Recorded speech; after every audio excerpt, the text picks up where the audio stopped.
This small piece of uranium about the size of a grape can produce enough energy to power an entire neighborhood for a year. But how can something so compact generate such immense power? To answer this, we need to explore the complex process that turns uranium into a source of energy.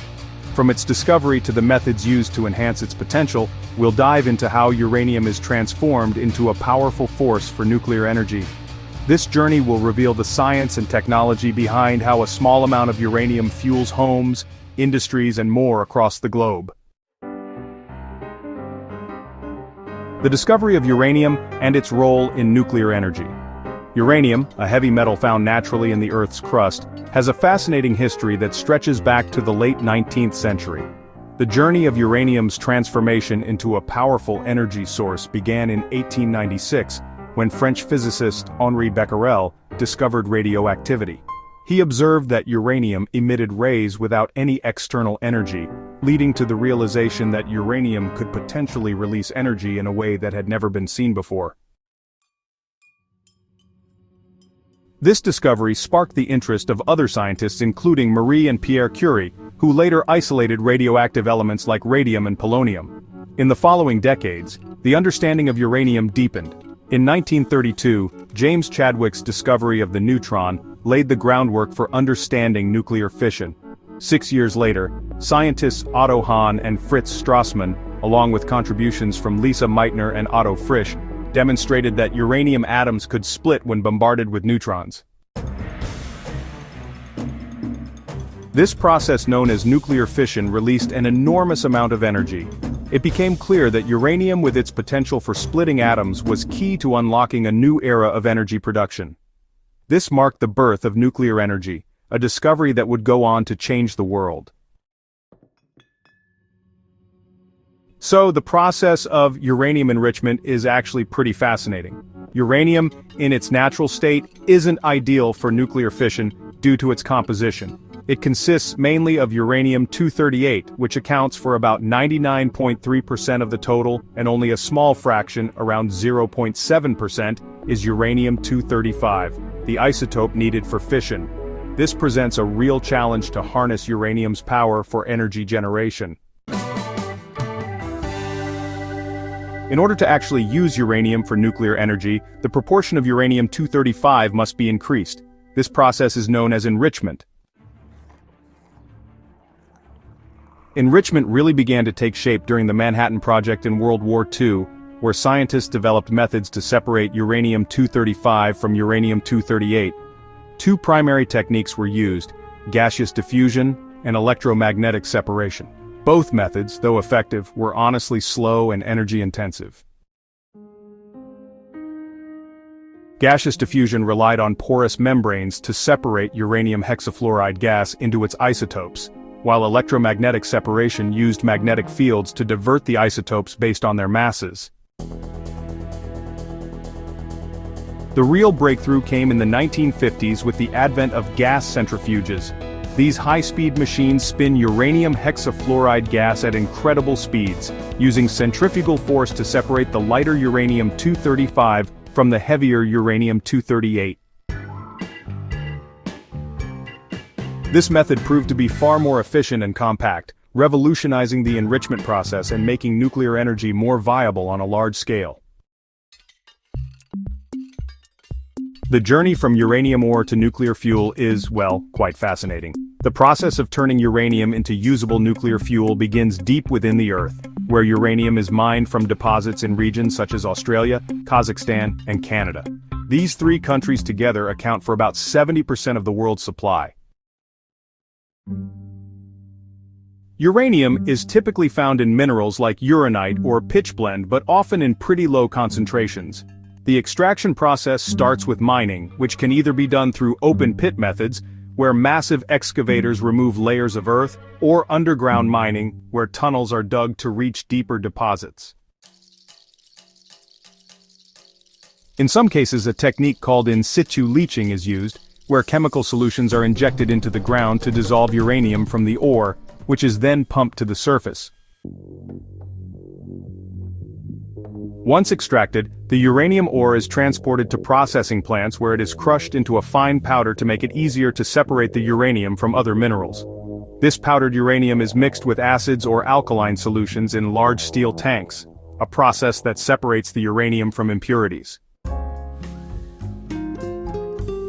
The result is a yellowish powder known as yellowcake, which contains about 80% pure uranium. While it's relatively low in radioactivity, yellowcake still requires careful handling due to its hazardous nature.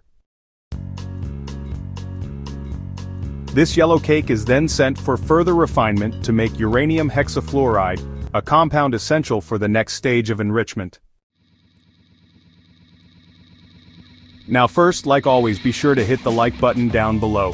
It helps us out tremendously with the reach of this video, thank you. So, conversion and the creation of uranium hexafluoride.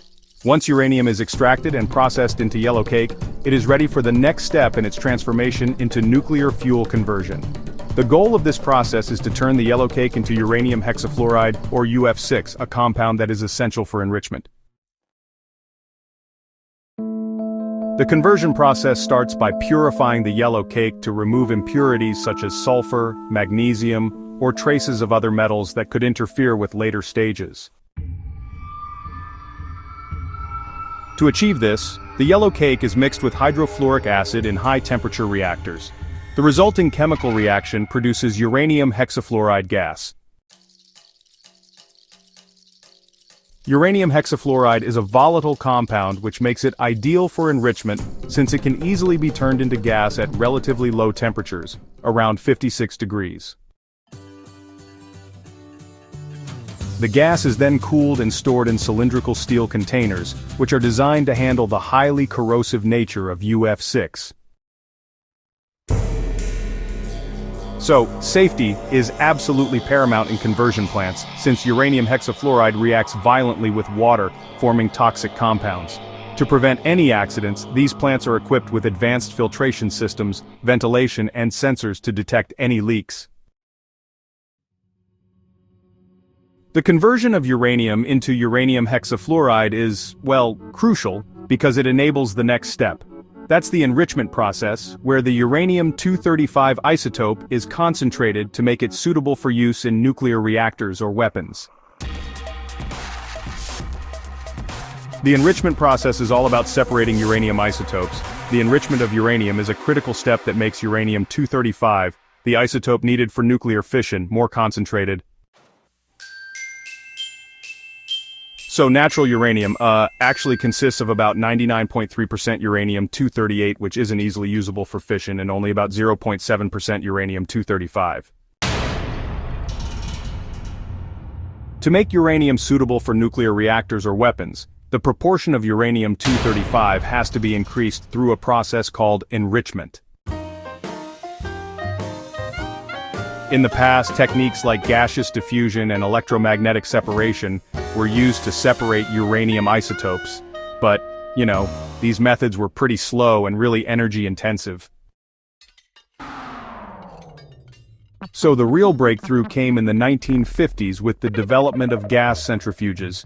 These machines spin uranium hexafluoride gas at incredibly high speeds, more than 50,000 revolutions per minute. The centrifugal force generated by the spinning, separates the lighter uranium-235 from the heavier uranium-238. Cascades of these centrifuges are used, with each machine gradually increasing the concentration of uranium-235. This method is far more efficient than older techniques, requiring less energy and space. Once enriched, uranium-235 is ready for use in nuclear reactors, where its fission generates energy from enriched uranium to fuel rods. After uranium has been enriched to the desired level, typically 3 to 5% uranium-235 for commercial reactors, it undergoes a critical transformation into usable nuclear fuel.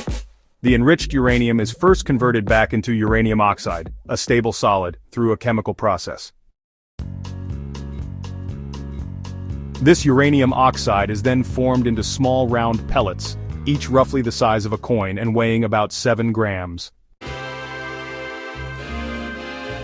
These pellets are incredibly energy-dense, capable of producing as much energy as several tons of coal.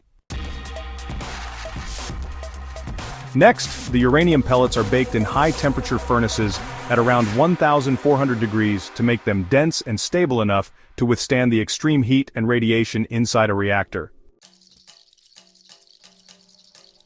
Once baked, the pellets are placed into long, thin tubes made from zirconium alloy, which is a material that resists corrosion and allows neutrons to pass without absorbing them. The individual rods, each holding multiple pellets, are then sealed and assembled into fuel assemblies. These assemblies, weighing around 500 kilograms each, are ready to be inserted into the reactor core where they will fuel the nuclear fission process. Fuel rods in the reactor core. Once the uranium fuel rods are assembled into fuel assemblies, they are transported to the reactor core where nuclear fission takes place. A typical reactor core consists of hundreds of these fuel assemblies carefully arranged to maximize efficiency. Each assembly contains several long rods, each filled with uranium pellets ready to undergo fission. In the reactor, the uranium-235 atoms in the fuel rods are bombarded by neutrons, causing them to split and release a tremendous amount of heat and more neutrons, which continue the chain reaction. To maintain control over this powerful process, control rods made of materials like boron or cadmium are inserted into the core. These rods absorb excess neutrons, slowing or halting the chain reaction when necessary. The heat generated by fission is used to boil water, creating steam that drives turbines connected to a generator, ultimately producing electricity. This controlled fission process allows nuclear reactors to generate vast amounts of energy with minimal carbon emissions, making nuclear power a vital component of the world's energy mix. And that's how enriched uranium is transformed from a simple element into a powerful source of energy. From its discovery to the complex processes of enrichment and conversion, uranium has become a cornerstone of modern energy production. Despite its potential dangers, when handled with care and precision, it provides a nearly limitless source of clean power. Nuclear energy continues to play a crucial role in reducing carbon emissions and addressing the world's growing energy needs. If you found this journey through the world of uranium fascinating, don't forget to like, comment, and subscribe for more insightful content. See you next time.